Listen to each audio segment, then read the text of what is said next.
So we are beginning a new series this morning, and I hope you're excited about that. We're going to be going through the book of Philippians.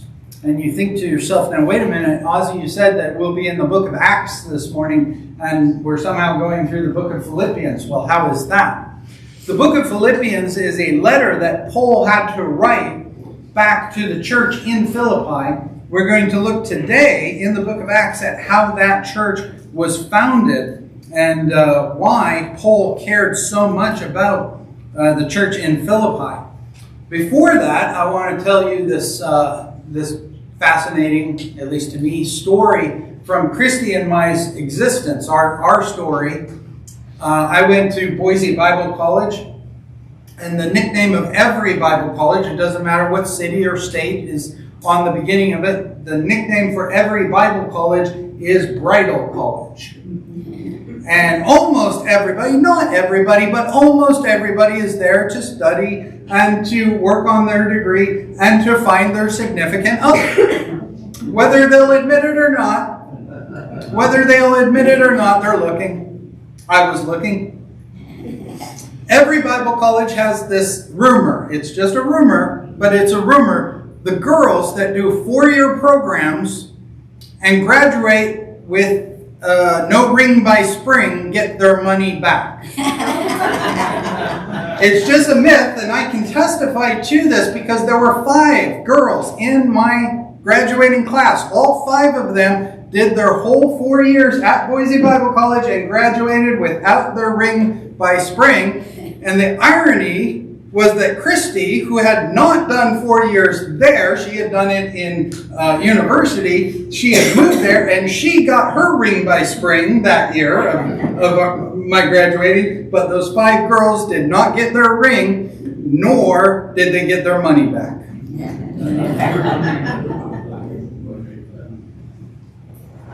One of the things that even if somebody's not willing to admit that they're looking, even if somebody's not willing to come clean and say that they went to Bible college to find that significant other, how many of us can testify that we've ever been in that moment where we're saying, God, just give me a sign.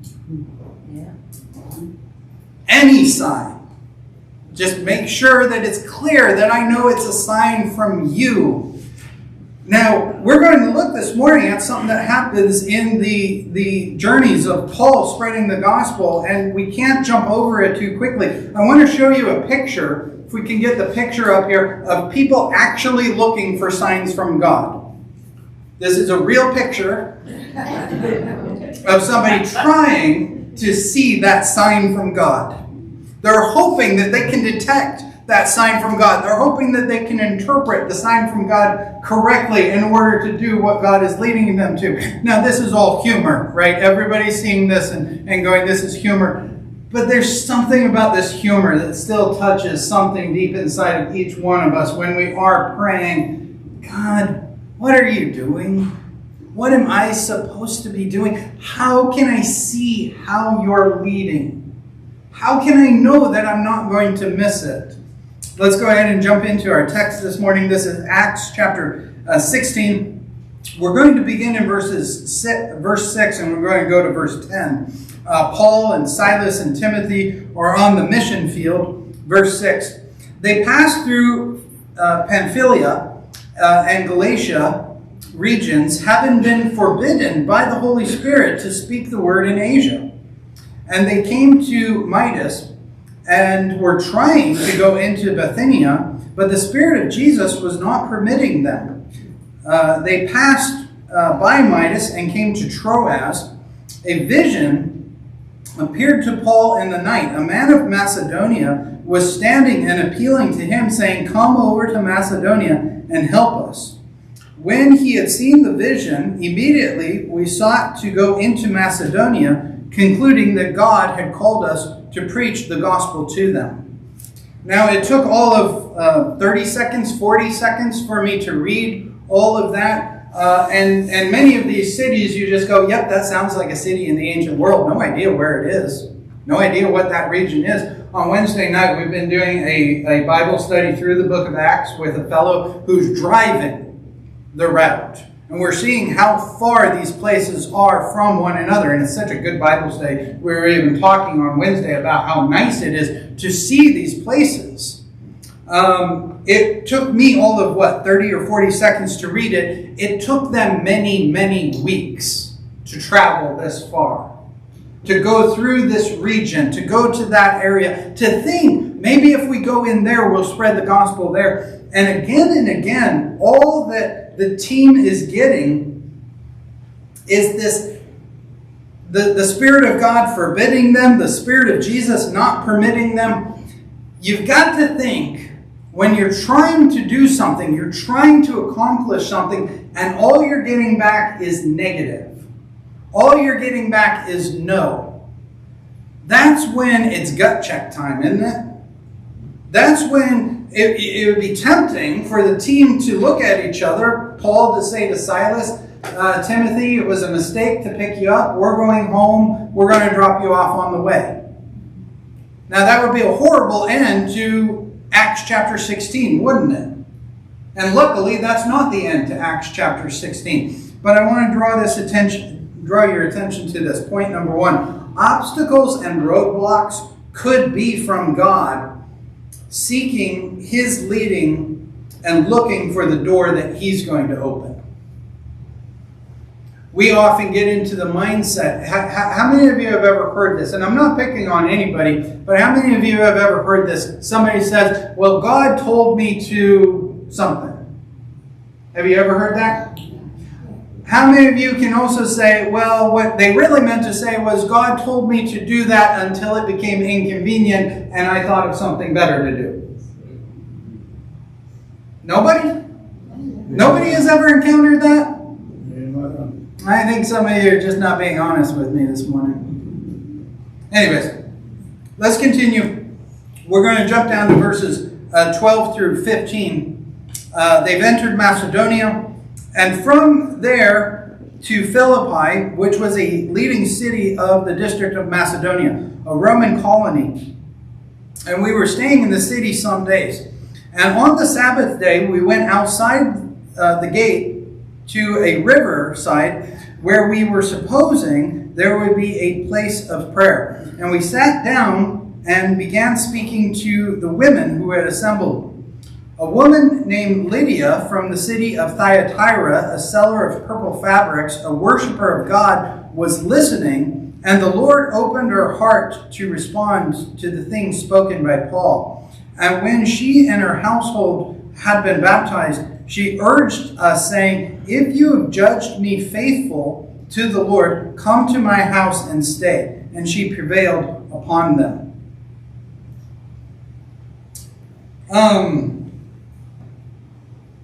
There's something going on here, because you know that Paul's normal, when he gets to town, where is the first place he normally goes to preach the gospel? The synagogue. He normally goes to first look for the Jews in order to preach to them. The Messiah that you've always been waiting for has finally come, and I'm here to share the good news with you. They get to Philippi, and this is a Roman city in modern-day Greece, and there's not enough Jews to even have a synagogue. It would become later rabbinic tradition that you needed at least 10 Jewish men in order to have a synagogue. We don't know if at this point that was already the established rule, but whatever the rule was, there just was not the population of Jews in order for them to even have a synagogue. And so instead, the tradition was that people worshiping the God of Israel would meet near running water, that running water being a symbol of life.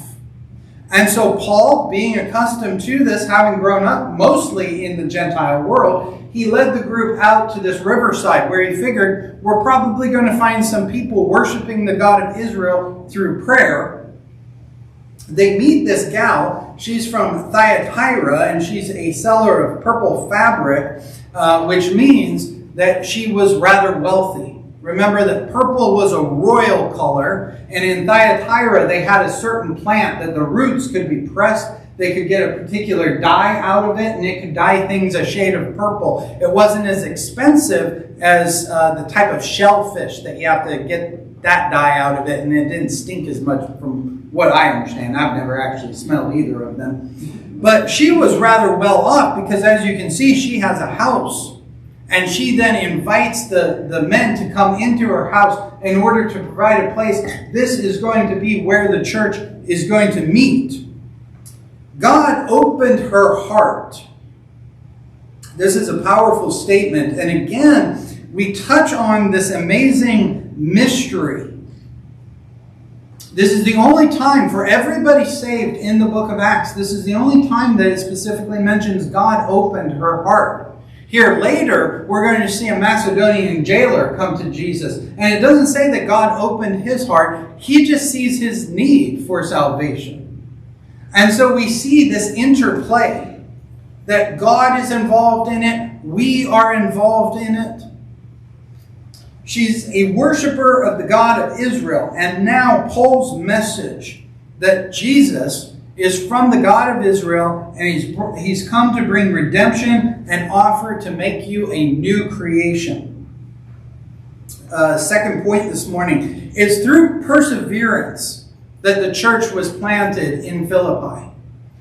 Paul and Silas and Timothy could have gotten to town once again. They could have looked around town and not found a synagogue. And they could have said, well, what do we do now?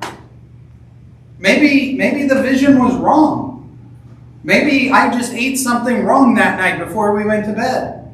Maybe it wasn't God calling us here.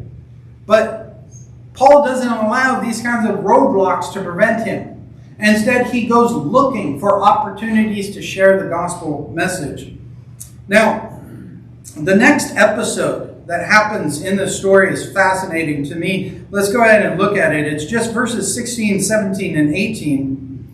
And it happened that as we were going to the place of prayer, a slave girl who had a spirit of divination met us, who was bringing her masters much profit by fortune-telling. Following after Paul and us, as she kept crying out, saying, "These men are bondservants of the Most High God, who are here proclaiming to you the way of salvation." She continued doing this for many days, but Paul was greatly annoyed and turned and said to the spirit, "I command you in the name of Jesus to come out of her." And at that very moment, it came out of her. This is kind of a strange episode, don't you think? That here you have a girl. This is the same word for Mary, when Mary, the angel, visited a girl. So we've got to be thinking 12, 13, young. And this poor girl, she's possessed by a spirit of divination, and she has masters who are using her for their betterment. She's being used by the demon. She's being used by the masters. This poor girl. This word, spirit of divination, we get more understanding about what this meant in the Greek world. The oracle at Delphi, if you're familiar with any of the Greek mythology, the oracle at Delphi is well respected in Greek mythology. And it's the same word. A spirit of divination is what gives the oracle at Delphi the ability to predict the future for the Greeks. There is a story about 400 years before this point. About 400 years, the king of Lydia, not the gal who just got saved, but Lydia, the city back in Asia Minor, modern-day Turkey, he went to the oracle at Delphi because he wanted to go to war against the Persians. And he wanted an oracle. He wanted a word that would predict the future. Should he go to war against them, or should he refrain? The oracle at Delphi goes into the trance and comes back with this oracle. You will bring down a kingdom. With that message from the oracle, he goes to war against Persia, thinking that the oracle is in his favor. He's going to be victorious, only to be defeated. And when he's about to be executed, he cries out, "Now I get it." And the king of Persia hears him crying out before the execution and has him brought over and says, "What are you crying out about?" And he says, "I had an oracle, the oracle at Delphi, and she gave me a message. And that message was that I would bring down a kingdom. And I didn't realize it was my own kingdom that I was going to bring down. This kind of doublespeak, you see it throughout Greek mythology. You see it throughout these kinds of things. And so I'm not so sure how much good this spirit would have done you if you would have wanted perhaps next week's lottery numbers.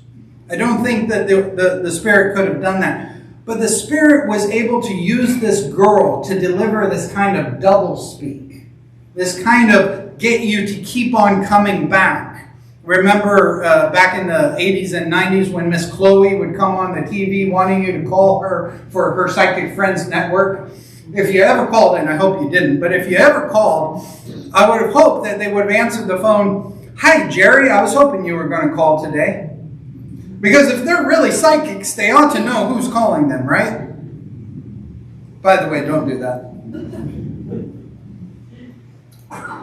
You'll remember back in the Gospels, in Mark and in Luke, there were times that somebody with a spirit, somebody with a demon, was being brought to Jesus. And the demon would see Jesus and he would cry out, "What do you have to do with us, Jesus, Son of God?" And Jesus would tell them to be quiet.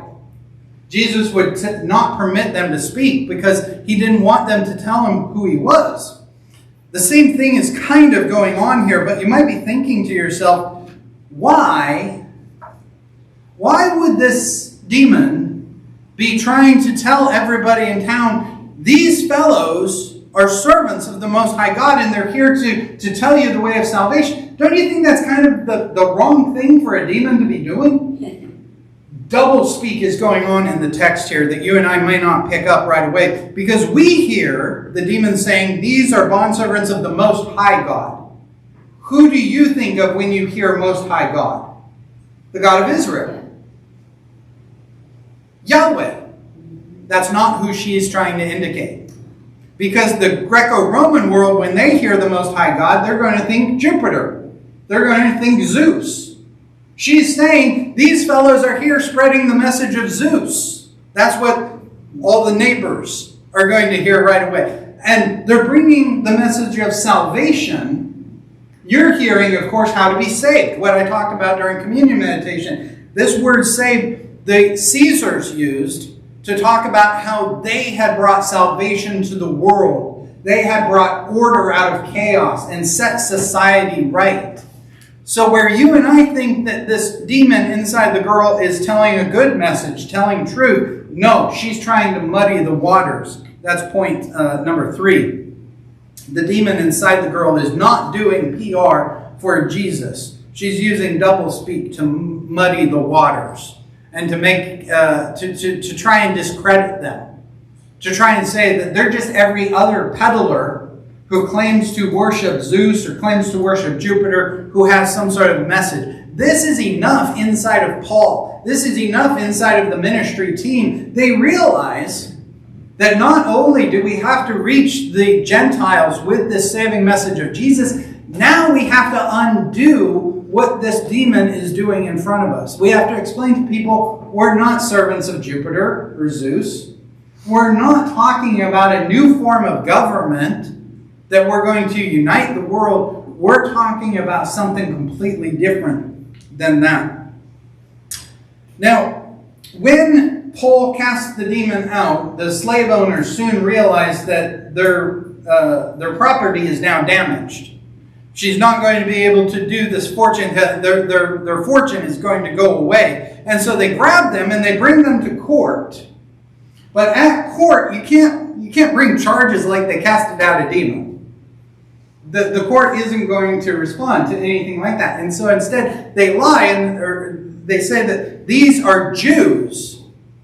And they're teaching us Romans customs that we can't observe being Romans. You've already got anti-Semitism going on here. So much so, let's continue this. Let's wait on continuing the story. First, what they do is they strip them and they beat them, and then they throw them in prison, and they give the jailer orders to keep them in the inner dungeon, locked in the stocks. Now let's continue the story. Verses, nope, I'm not yet ready. Once again, my mind is just going too fast. Verses 25 through 34. But about midnight, Paul and Silas were praying and singing hymns of praise to God, and the prisoners were listening to them. And suddenly there came a great earthquake, so that the foundations of the prison house were shaken, and immediately all the doors were open, and everybody's chains were unfastened. When the jailer awoke, he saw the doors of the prison open, and he drew his sword and was about to kill himself, supposing that the prisoners had escaped. But Paul called out and with a loud voice said, "Do not harm yourself, for we are all here." And the jailer called for lights and rushed in and trembling with fear fell down before Paul and Silas. And after he had brought them out, he said, "Sirs, what must I do to be saved?" And they said, "Believe in the Lord Jesus, and you will be saved, you and your household." And they spoke the word of the Lord to him, together with all of those who were in his house. And the jailer took them, Paul and Silas, that very hour of the night, and washed their wounds. And immediately he was baptized, he and all of his house. And he brought them into his house and set food before them, rejoicing greatly and believing in God with his whole household. Now, Paul and Silas faced injustice, and that's an important thing to see. That being Roman citizens, they were to have a fair trial before any kind of sentence could be carried out upon them. But the crowd, being anti-Semitic enough, they just stripped them, a great disgrace for the Jew, to be naked in public, and beat them with rods and threw them into jail. The region that we're talking about, if you were to get out a map, apparently in history and still to this day, this is an area that has earthquakes quite often. And in the ancient world, you've got to remember that gods caused earthquakes, or at least that's what they believed. And having grabbed these people, beaten them, throwing them in jail, and then an earthquake came that night, every superstitious person in the city is thinking, we did something wrong, and the gods are taking vengeance upon us. The jailer and the city officials, knowing that we caught 2 Jews yesterday, we treated them shamefully and we locked them in the jail, they might be thinking the God of Israel is judging us. The fact that the jailer wakes up and the prison doors are open, he immediately grabs his sword because he knows if any of the prisoners have escaped, he's going to be tortured and killed anyway, so he may as well do this. But he can't believe that none of the prisoners have escaped. Now, I just got to pause here and I've just got to think, if I'm a prisoner in this dank and dreary dungeon, and we've got these 2 guys in the inner cell singing hymns, and I'm probably a Gentile, I've probably never heard the book of Psalms or anything, but in prison, these guys are singing praises to their God. They're singing about the God who's going to rescue them. They're singing about the God who sees them through their trials and struggles. I'm thinking that's what made any other prisoner in there stay. And wonder, what do these guys have that in prison they can still have joy? Because I don't have that. I'm in prison.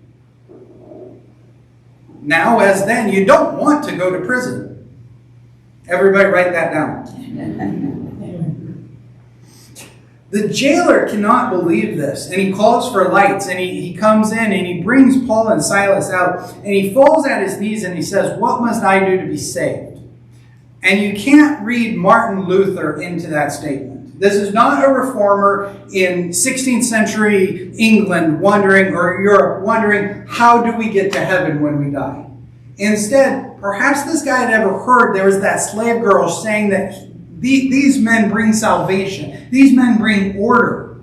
And somehow, even though they could have run off, they could have escaped, they remained and they kept everybody else in there too with them.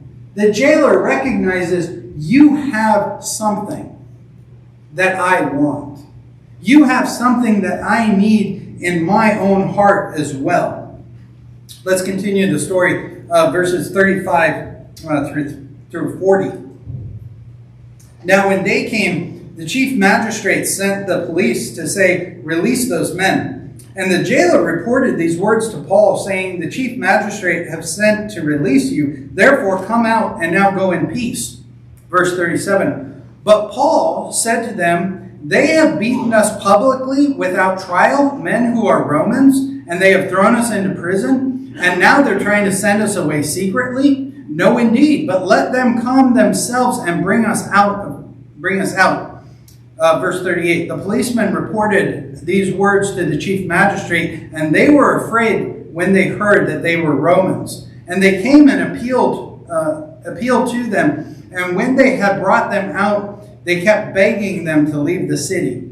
They went out of the prison and entered the house of Lydia, and when they saw the brethren, they encouraged them and departed. Now, the day before, Paul and Silas could have somehow shouted out, "We're Romans," or with the roar of the crowd and the bloodlust, maybe the magistrates didn't hear them, but what happened to them was illegal, and the city officials could face the wrath of Rome for Romans being punished in this way. And now you see that Paul recognizes he has an ace up his sleeve. Because whatever it is in these guys' minds, be it superstition, gods are interceding and causing earthquakes, or whatever it is, these magistrates are now ready to let them out and send them on the way, and let's never talk about this again, okay? Let's all move on with our lives and so forth. Paul, though, sees that because injustice came my way, this injustice could be used for the betterment of the church that we're planting here. Because everybody in town is going to hear about this. Point number 4.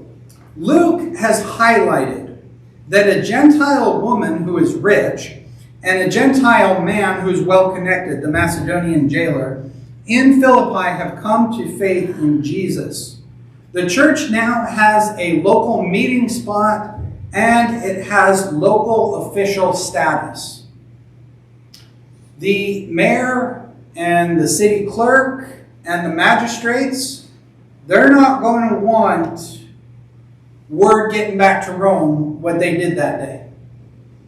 And so Paul sees that the church is going to have a meeting spot and the city's officials are going to give them some freedom. And it's because Paul and Silas were willing to face injustice, to accept injustice, to protect the church.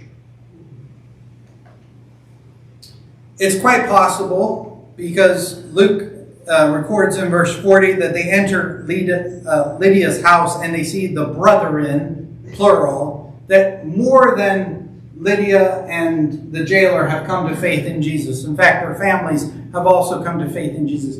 Luke doesn't include every detail that I would love him to include. It could be that many other people have come to faith in Jesus during this time period. But I have to see the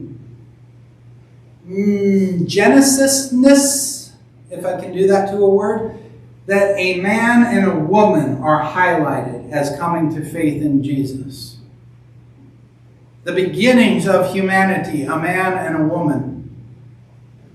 And this church is highlighted that a man and a woman in this city have come to faith in Jesus. The church that Paul is going to write this letter of Philippians to is this church. And he's going to talk to them about suffering. He's going to write in the book of Philippians about what it means to suffer. And the church in Philippi is not going to hear the words of somebody far away that we've never met that's trying to tell us something. They're going to remember this is Paul, who came to this city and faced injustice and faced prison in order to spread the good news of Jesus to all of us. Paul is going to talk about how you may have to suffer for the gospel. That's going to resonate with these people because they know how Paul was willing to suffer for the gospel. He's going to talk to these people and saying that he remembers them in his prayers. He's the one that planted this church. And as he continues on his mission to continually spread the gospel message, he's going to think back about these churches and he's going to lift them up. The same way, parent, I ask you, do you pray every day for your child? Is your child in some special chamber deep inside your heart that where you may pray for others, and you may pray for the nation, and you may pray for world leaders, and you may pray for all of those things, your child is in a special place in your heart that you always pray for them? That's Paul's heart for this church. I want to invite the worship team to come on back up here. Paul is going to write the book of Philippians from a prison cell. He's in a prison cell writing a letter back to a city that he had been in prison. We're going to explore some of the options in the book of Philippians for which prison is Paul in. We don't exactly know, but in prison, Paul can again write that he has joy. And joy is something different than happiness.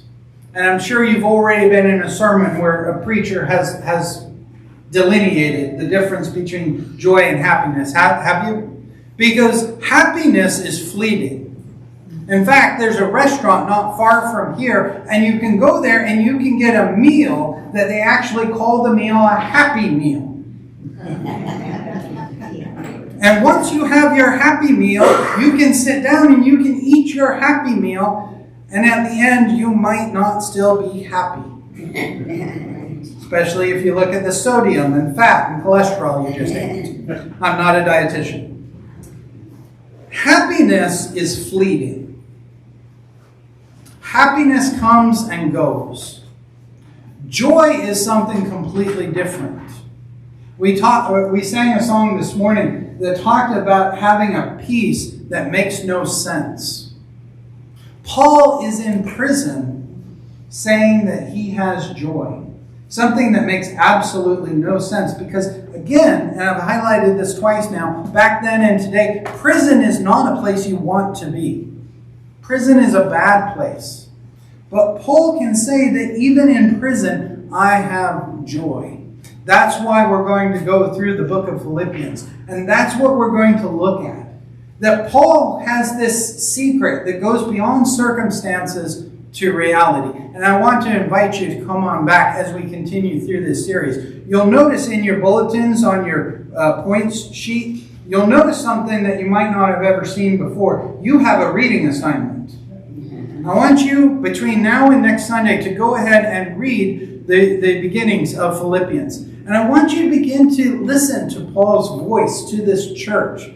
Somewhere in the first century, churches ever recognized that when Paul writes us a letter, it's not something that we just read and we throw out and wait for another letter. We preserve it. We keep it. And in fact, we want the letter that he wrote to that church and the letter he wrote to that church. And you today have a privilege that these Christians did not have. You have Paul's letters waiting for you to be read. We're going to go through this wonderful letter.